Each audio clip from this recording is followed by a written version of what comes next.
អ្នករកស៊ីចាប់ផ្ដើមផុសប្រកាសទិញស្រូវពីកសិករដើម្បីជួយដោះស្រាយបញ្ហាស្រូវធ្លាក់ថ្លៃបន្ទាប់ពីកសិករបានជួបបញ្ហាស្រូវធ្លាក់តម្លៃខ្លាំងដោយសារចរន្តទីផ្សារអន្តរជាតិប៉ុន្មានថ្ងៃចុងក្រោយនេះបណ្ដាក្រុមហ៊ុននិងអ្នករកស៊ីតាមអនឡាញមួយចំនួនបានផុសក្នុងការទិញស្រូវពីកសិករខណៈអ្នកខ្លះបានឲ្យតម្លៃលើសពីទីផ្សារបច្ចុប្បន្នដើម្បីជាការជួយដល់កសិករ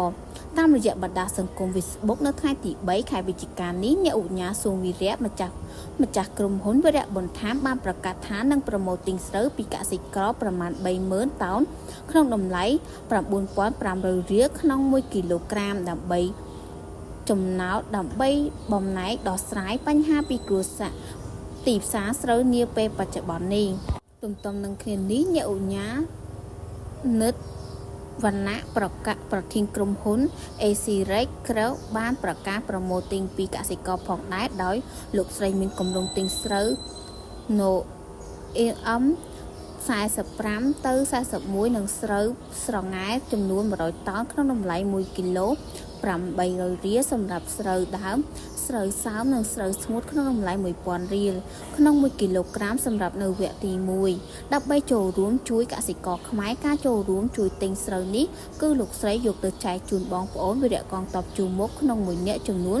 25 គីឡូក្រាមចំណែកលោកស្រីត្រីដាណាក៏ប្រកាសជួយទិញស្រូវកសិករក្នុងតម្លៃ 800 រៀលទៅ 1,000 រៀលក្នុង1គីឡូក្រោយផងដែររីឯក្រុមហ៊ុនស្រាបៀរ Kemsberg ដែលជា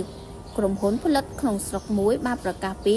គំនិតផ្ដួចផ្ដើមដ៏គួរឲ្យកោតសរសើរមួយដោយសម្រេចចិត្តទិញស្រូវពីកសិករខ្មែរក្នុងបរិមាណរហូតដល់ 100 តោនក្រុមហ៊ុនវីរៈវឌ្ឍនៈក៏បានប្រកាសជួយកសិករខ្មែរនឹងទិញស្រូវចំនួន 100 តោនក្នុងតម្លៃ 1,000 រៀលក្នុង1គីឡូក្រៅពីក្រុមហ៊ុនអ្នកឧញ្ញានិងរកស៊ីតាមអនឡាញផ្សេងទាំងអស់នោះក៏មានបុគ្គលផ្សេងទៀតប្រកាសជួយទិញស្រូវជាបន្តបន្ទាប់